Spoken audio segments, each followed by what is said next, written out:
नमस्कार दोस्तों, मैं दीपक त्रिपाठी एक बार फिर नए वीडियो के साथ आप सभी के समक्ष यूट्यूब चैनल दीपक त्रिपाठी पर हाजिर हुआ हूँ। आज भारतीय इतिहास के वीडियो लेक्चर 9 में हम दिल्ली सल्तनत में जो सुल्तान हुए थे इल्तुतमिश, उनके बारे में चर्चा करेंगे और ये जानेंगे कि दिल्ली सल्तनत के वास्तविक संस्थापक क्यों कहलाए। इन्होंने ऐसे कौन कौन से कार्य किए जिनकी वजह से इनके प्रश्न परीक्षाओं में पूछे जाते हैं। यानी कि इल्तुतमिश के बारे में आज हम उनके किए गए प्रशासनिक कार्यों के बारे में पढ़ेंगे, इल्तुतमिश के प्रमुख संघर्षों के बारे में पढ़ेंगे तथा इल्तुतमिश के समय जो वास्तुकला आई थी भारत में उसके बारे में हम अध्ययन करेंगे।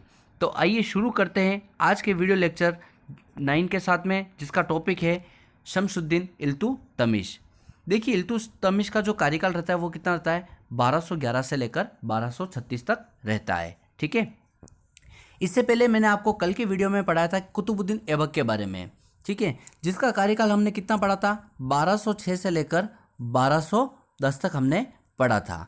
तो 1210 और 1211 के बीच में एक घटना होती है। क्या घटना होती है कि देखिए, कुतुबुद्दीन ऐबक की मृत्यु के पश्चात क्या होता है, कुतुबुद्दीन ऐबक का जो पुत्र होता है उसका नाम होता है आराम शाह। वो दिल्ली का क्या बनता है, मलिक बनता है। हालांकि आराम शाह सुल्तान की उपाधि भी धारण नहीं करता है, क्योंकि उसका कारण ये होता है कि आराम शाह वो यूँ कहता है कि जब उसके पिताजी ने जो कुतुबुद्दीन ऐबक ने जब गुलाम रहकर मलिक की उपाधि धारण की थी, सुल्तान की उपाधि धारण नहीं की थी, तो आराम शाह भी सुल्तान की उपाधि धारण नहीं करता है। और इल्तुतमिश क्या करता है, आराम शाह को हरा करके दिल्ली का नया सुल्तान बनता है। ठीक है, अब यहाँ पर देखिए आपको एक बहुत अच्छी बात बताता हूँ, इल्तुतमिश कौन था। तो इल्तुतमिश कुतुबुद्दीन ऐबक का गुलाम भी था और दामाद भी था। और कल मैंने आपको बताया था कि इल्तुतमिश किसका गुलाम था, तो कुतुबुद्दीन ऐबक किसका गुलाम था, तो कुतुबुद्दीन ऐबक खुद मोहम्मद गौरी का गुलाम रहा था। अब आप यहाँ पर एक कहानी समझिएगा। देखिए, एक व्यक्ति होता है, मोहम्मद गौरी होता है। मोहम्मद गौरी अपना एक गुलाम बनाता है। किसको बनाता है, कुतुबुद्दीन ऐबक को अपना गुलाम बनाता है। क्लियर बात है। ठीक है, यहाँ पर कुतुबुद्दीन ऐबक को अपना गुलाम बनाया। अब क्या होता है, मोहम्मद गौरी जब अंतिम आक्रमण करता है भारत पर, ठीक है, अंतिम आक्रमण कब करता है, 1205 में करता है और खोखर जाटों के विरुद्ध करता है। ठीक है, इस समय क्या होता है, मोहम्मद गौरी की ओर से इल्तुतमिश भी क्या होता है, इस लड़ाई में उसका सहयोग करता है। इस लड़ाई में इल्तुतमिश काफ़ी अच्छे तरीके से अपना पराक्रम दिखाता है, जिससे खुश होकर मोहम्मद गौरी क्या करता है, इल्तुतमिश को भी क्या करता है, गुलामी से आज़ाद कर देता है। मतलब गुलामी के दास्ता पत्र से उसको आज़ाद कर देता है। जबकि कुतुबुद्दीन ऐबक को कब आज़ाद किया गया था, 1208 में आज़ाद किया गया था। ठीक है, तो देखिए, इल्तुतमिश को गुलामों का गुलाम कहते हैं। क्यों कहते हैं, क्योंकि ये कुतुबुद्दीन ऐबक का गुलाम होता है, इसलिए इसको गुलाम कहते हैं। परंतु इल्तुतमिश कुतुबुद्दीन ऐबक से पहले ही गौरी को क्या करता है, गुलामी की दास्ता से मुक्त कर देता है।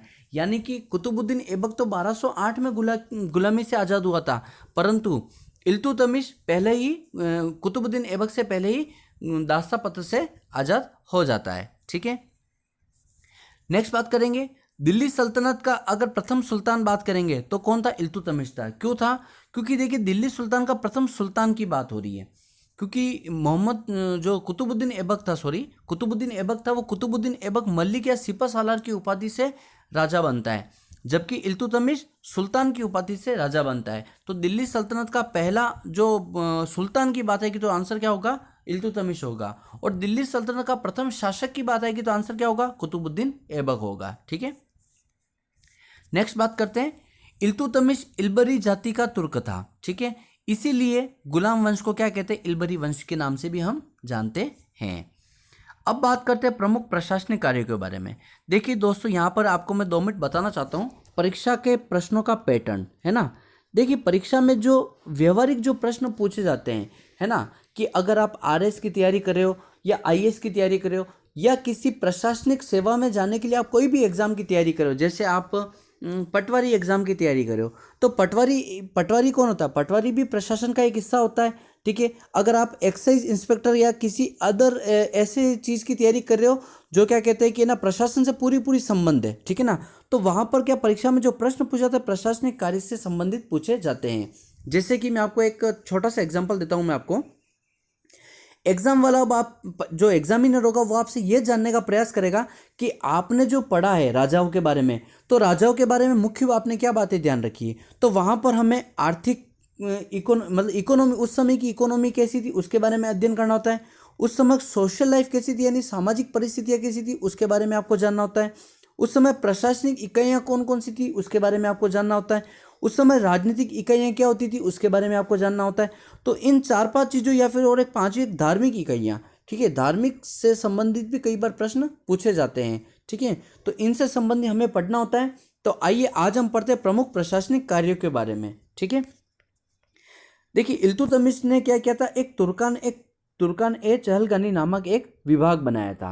इसको क्या कहते हैं, इसको चालीसा के नाम से भी जानते हैं। किसके नाम से जानते हैं इसको, चालीसा के नाम से भी जानते हैं। क्या होता था सुनिए, इल्तुतमिश के शासन में 2 सामंत या 2 सरदार होते थे। एक का नाम था कुतबी और दूसरा नाम था मुअज्जी, ठीक है। ये दोनों इल्तुतमिश को पसंद नहीं करते थे, मतलब ये हमेशा एक ही बात कहते थे कि राजा इल्तुतमिश नहीं बनना चाहिए, राजा कोई और बनना चाहिए। मतलब इसकी जो भी आदेश होते थे उनका क्या करते थे, विरोध करते थे, ठीक है। तो इल्तुतमिश को लगा कि यार अगर इन लोगों ने अपना बड़ा एक ग्रुप बना लिया और ग्रुप को अगर सजेस्ट कर लिया कि ना इल्तुतमिश को पद से हटाया जाए, तो इल्तुतमिश राजा नहीं रहेगा, सुल्तान नहीं रहेगा। तो इसके बचाव के लिए इल्तुतमिश क्या करता है, 40 सरदारों का एक समूह बनाता है। उन 40 में ऐसे सरदारों को लेता है जो उसके काफ़ी निकटतम होते हैं, ताकि क्या कहते हैं कि एक बड़ा विवाद खड़ा नहीं हो सके। तो इसलिए इसने इस विभाग को बनाया। इसका नाम क्या कहलाया, तुर्कान ए चहलगानी नामक विभाग कहलाया, जिसे चालीसा के नाम से भी जानते हैं। नेक्स्ट क्या किया था इसने, राजधानी परिवर्तन किया था। दिल्ली सल्तनत की पहली राजधानी क्या थी, लाहौर थी, जिसे किसने बनाया था, कुतुबुद्दीन ऐबक ने बनाया था। अब इल्तुतमिश अपनी राजधानी परिवर्तन कहाँ करता है, लाहौर से स्थानांतरित कहाँ पे करता है, दिल्ली को बनाता है, ठीक है। तीसरा जो व्यवस्था करती है वो करती न्यायिक व्यवस्था में परिवर्तन किया था। इल्तुतमिश ने बोला था कि मेरे राज्य में हर व्यक्ति को न्याय प्रदान किया जाएगा। तो ये जानकारी कहाँ से मिलेगी, किसको न्याय प्रदान है, जैसे वर्तमान स्थिति में क्या है कि कोर्ट बने हुए, अगर हमें न्याय की जरूरत है तो हम क्या चाहते हैं, वकील के पास आते हैं और वकील के माध्यम से हम कोर्ट का दरवाजा खटखटाते हैं। तो उस समय इल्तुतमिश ने क्या किया था, अपने दरबार के बाहर 2 शेर की मूर्तियां रख दी थी और उनके गले में क्या कर दी, एक घंटी लटका दी थी, ठीक है। जिस भी व्यक्ति को न्याय चाहिए होता है वह लाल वस्त्र पहनकर उन घंटियों को क्या करता, बजा देता था, जिससे इल्तुतमिश तक ये मैसेज पहुंच जाता था कि बाहर कोई व्यक्ति है जिसको न्याय की जरूरत है, और उस समय उसको अपने दरबार में बुलाकर उसको न्याय प्रदान किया जाता था। नेक्स्ट बात करते हैं हम इक्ता व्यवस्था की बात करते हैं। इक्ता व्यवस्था क्या होता है, इक्ता व्यवस्था एक अरबी भाषा का शब्द है जिसका मतलब होता है प्रशासनिक अनुदान, ठीक है। देखिए इसके बारे में चर्चा करते हैं। यह एक प्रकार की भू संग्रहण कर प्रणाली थी, मतलब जमीन को इकट्ठा करके जमीन के ऊपर जो भी फसलें उगती थी उससे क्या करते, टैक्स वसूला जाता था, ठीक है। इसका प्रमुख जो व्यक्ति होता था, यानी इसका जो अधिकारी होता था वो क्या कहलाता था, इक्तेदार कहलाता था, जिसके 2 प्रमुख कार्य थे। अब इक्तेदार 2 काम करता था। नंबर 1 काम करता था राजस्व को संग्रहण करना, यानी कि जैसे कि एक चीज समझिए, जिससे दिल्ली सल्तनत काल में ये जमीन है, ठीक है, ठीक है। अब यहाँ पर क्या करता था, वो अलग अलग जो खेतिहर मजदूर होते थे उनसे क्या करता था, भू संग्रह का मतलब जो जमीन होती थी उसका क्या करता था, राजस्व इकट्ठा करता था। यानी कि जैसे उसके पास में कितने रुपए है, 100 रुपए उसने इकट्ठे कर लिए, ठीक है। अब ये इकट्ठे करने वाला व्यक्ति कौन कहलाता, तो वो व्यक्ति कहलाता इक्तेदार, वली या मुक्ति कहलाता था, ठीक है। उसको 3 नामों से जानते थे, मुक्ति कहते थे, वली कहते थे या इक्तेदार के नाम से जानते थे। अब ये क्या करता था, इस 100 रुपए की राशि में से कुछ अपने पास रख लेता था। जैसे अपने पास इसने कितने रख लिए, 40 रुपए इसने अपने पास रख लिए, और बाकी क्या करता था, 60 रुपए किसको भिजवाता था, केंद्र को भिजवा देता था। केंद्र को जो राशि भिजवाई जाती थी उसे कहते थे फवाजिल कहते थे। क्या कहते थे, फवाजिल कहते थे। एक बार वापस समझिए, इक्ता प्रणाली का जो प्रमुख अधिकारी होता था वो कौन कहलाता था, इक्तेदार, वली या मुक्ति कहलाता था। इसके 2 कार्य थे। नंबर 1 काम था इसका राजस्व का संग्रहण करना, ठीक है।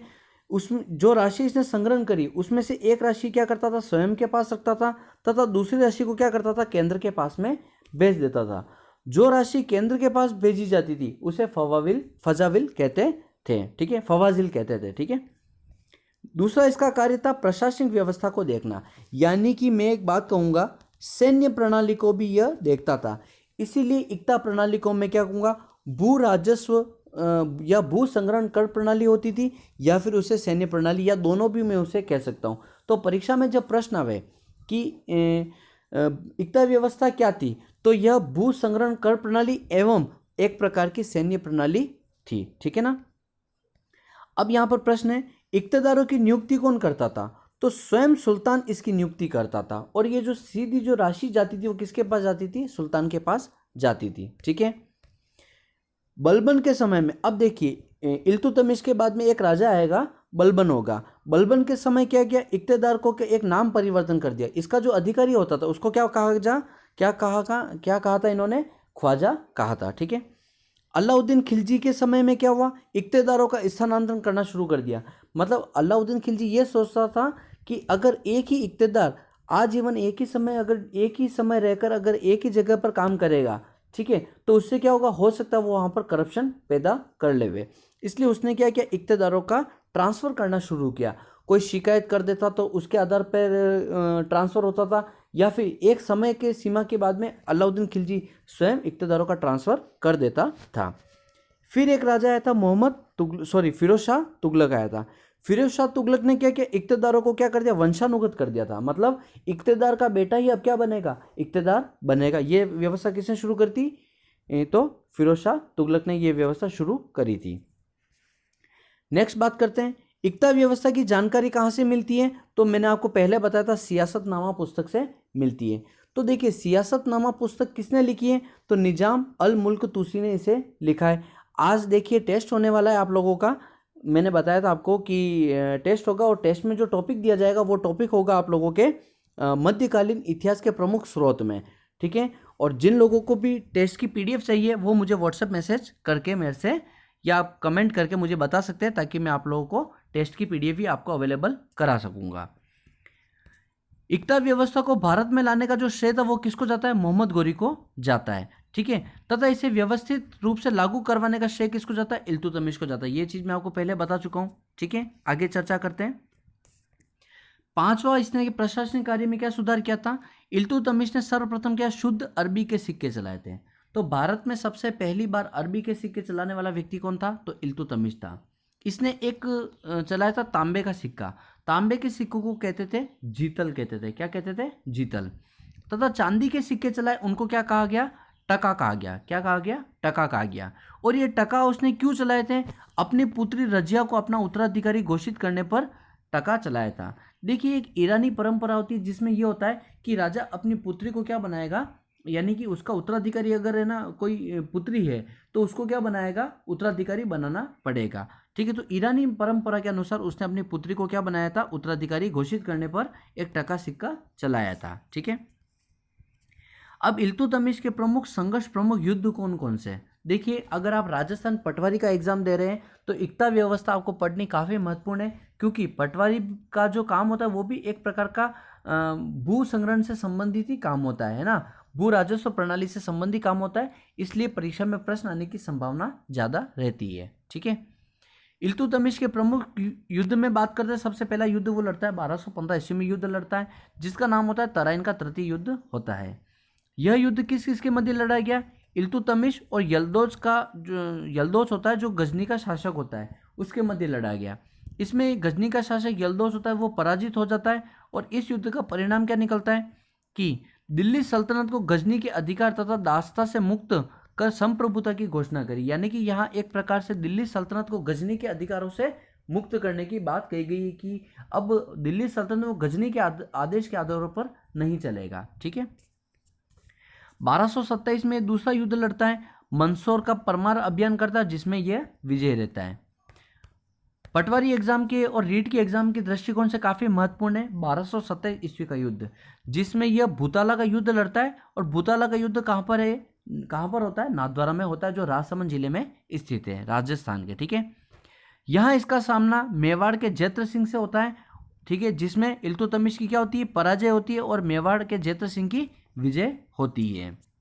नेक्स्ट बात करेंगे 1231 का ग्वालियर अभियान, यानी ग्वालियर में युद्ध होगा। किस किस के मध्य होगा? मंगलदेव और इल्तुतमिश के मध्य होगा। इसमें मंगलदेव की क्या होती है? पराजय होती है, और इल्तुतमिश क्या होता है? विजय होता है। 1234 में ये एक उज्जैन अभियान करता है, जिसमें यह विजय रहता है। ठीक है। अब सबसे इंपॉर्टेंट जो चीज़ आती है मंगोल आक्रमण। देखिए काफ़ी चीज़ें, इसको मैंने एक मैप के थ्रू समझाने का प्रयास किया है। हालांकि परीक्षा में, प्री परीक्षा में कभी भी इस प्रकार के प्रश्न नहीं आते, लेकिन अगर आप मेंस के एग्जाम दे रहे हो, चाहे IAS का मेंस दो, चाहे आरपीएससी का मेंस हो या किसी भी स्टेट की प्रशासनिक सेवा को अगर आप मेंस देते हो तो वहाँ पर ऐसे प्रश्न पूछे जाते हैं। देखिए मंगोल आक्रमण क्या था सुनिए। ये इल्तुतमिश की एक सबसे बड़ी समस्या थी। क्यों सबसे बड़ी समस्या थी? देखिए इस समय भारत के आसपास 3 बड़ी शक्तियाँ थी। एक थी मंगोल की, दूसरी थी इराक के ख्वारिज्म वंश की, और तीसरी थी दिल्ली के इल्तुतमिश की एक शक्ति थी। ठीक है, इल्तुतमिश डरता था, किससे डरता था?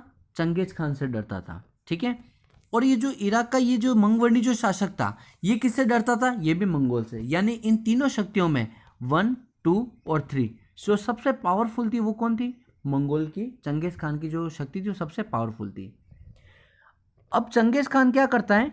इस पर अटैक करता है। किस पर करता है? इराक के ख्वारिज्म शासन पर अटैक करता है। ठीक है, जहां का शासक कौन सा है? मंगवर्णी इस बात से घबरा कर कहाँ आ जाता है? सिंध में आ जाता है। कहाँ पे आता है? सिंध में।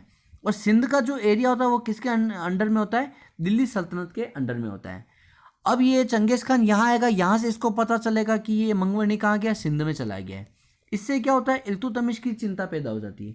इल्तुतमिश सोचता है कि अगर मैंने मंगवर्णी को पनाह दी मैंने, ठीक है, तो क्या होगा? चंगेज खान कहाँ पर आक्रमण कर देगा? भारत पर आक्रमण कर देगा। ठीक है, तो इल्तुतमिश क्या करता है कि मंगवर्णी को क्या करता है? आदेश देता है कि वह उसे किसी प्रकार की शरण नहीं देगा, और पुनः उससे क्या करता है? यहाँ से लौट जाने के आदेश देता है। इससे चंगेज खान क्या होता है? खुश हो जाता है और क्या करता है? मंगवर्णी को मार डालता है। अब चंगेज खान क्या करता है? भारत पर आक्रमण न करके पुनः कहाँ लौट जाता है? मंगोल लौट जाता है। इससे क्या होता है? भारत में एक बहुत बड़ा आक्रमण टल जाता है जिसका नाम होता है मंगोल आक्रमण। ठीक है ना। अगर इस समय चंगेज खान अगर भारत पर आक्रमण कर देता तो शायद भारत का इतिहास कुछ और ही होता। दिल्ली सल्तनत का समाप्त हो जाती और यहाँ पर मंगोल का शासन अधिपत्य हो जाता, परंतु ऐसा नहीं हुआ था। ठीक है ना। तो ये काफ़ी एक महत्वपूर्ण घटना है। तो परीक्षा में इसके प्रश्न आते हैं, कुछ इस प्रकार से आते हैं कि वह कौन सी घटना है जिससे भारतीय इतिहास में दिल्ली सल्तनत की व्यवस्था में परिवर्तन हो सकता था। तो सबसे महत्वपूर्ण अगर घटना मानी जाती है तो कौन सी मानी जाती है? चंगेज खान के आक्रमण से भारत बच गया था। ठीक है, तो इसका परिणाम क्या होता है? भारत में मंगोल आक्रमण नहीं होता है और दिल्ली सल्तनत यथावत चलता है। ठीक है, 1226 में क्या होता है? हाँ, एक चीज़ मैं आपको बताना भूल गया जिसे मैंने पीडीएफ में बाद में नोट डाउन किया था। इल्तुतमिश ने साम्राज्यवाद नीति के तहत क्या करता है? वो राजस्थान में अटैक करता है, जिसमें वो क्या करता है? रणथंभौर को जीतता है, बयाना को जीतता है, सांबर को जीतता है, नागौर को जीतता है और अजमेर को जीतता है। इसके बाद वो अपना आक्रमण करता है, राजसमंद में करता है, जहां पर जयद्रथ सिंह उसे हरा देते हैं। ठीक है ना। फिर बात करते हैं हम इल्तुतमिश के समय की प्रमुख जो वास्तुकला होती है उसके बारे में हम अध्ययन करते हैं। ठीक है, तो इल्तुतमिश के समय सबसे पहला भारत का पहला मकबरा बनता है। देखिए, भारत की पहली मस्जिद बनी थी। क्या बनती है? मस्जिद बनी थी। वो बनी थी किसके समय बनी थी? वो कुतुबुद्दीन ऐबक के समय बनी थी। जबकि भारत का पहला मकबरा कौन बनवाता है? इल्तुतमिश बनवाता है। कहाँ बनवाता है? दिल्ली में बनवाता है। क्यों बनवाता है? अपने पुत्र नसीरुद्दीन महमूद की याद में बनाता है। ठीक है ना, क्लियर बात है। नेक्स्ट बात है, इल्तुतमिश स्वयं का मकबरा भी बनवाता है। और कहाँ पर बनवाता है? दिल्ली में बनवाता है। यानी कि इसने पहले ही घोषणा कर दी थी कि अगर मेरी मृत्यु हो जाएगी तो मुझे कहाँ दफनाया जाएगा? तो इल्तुतमिश ने को दिल्ली में दफनाया गया था। ठीक है, तीसरी बात आती है, शमसी मदरसा का इसने निर्माण करवाया था। कहाँ पर करवाया था? वो भी दिल्ली में ही करवाया था। ठीक है, अब इल्तुतमिश की कुछ उपाधियों के बारे में बात करते हैं। इल्तुतमिश की एक उपाधि थी सुल्तान ए आजम, जिसे बगदाद के खलीफा से प्राप्त हुई थी इसे। ठीक है, मतलब बगदाद के खलीफा ने इसको उपाधि दी थी कि आप सुल्तान ए आजम है। ठीक है, जिसने भारत पर पहले सुल्तान की उपाधि धारण करी थी। दूसरी इसकी उपाधि होती है सुल्तान जो स्वयं धारण करता है। ठीक है, और तीसरी इसको एक आरपी त्रिपाठी एक व्यक्ति थे। ठीक है, उन्होंने इसको क्या कहा है? भारत में मुस्लिम प्रभुसत्ता का जो वास्तविक संस्थापक कहा है।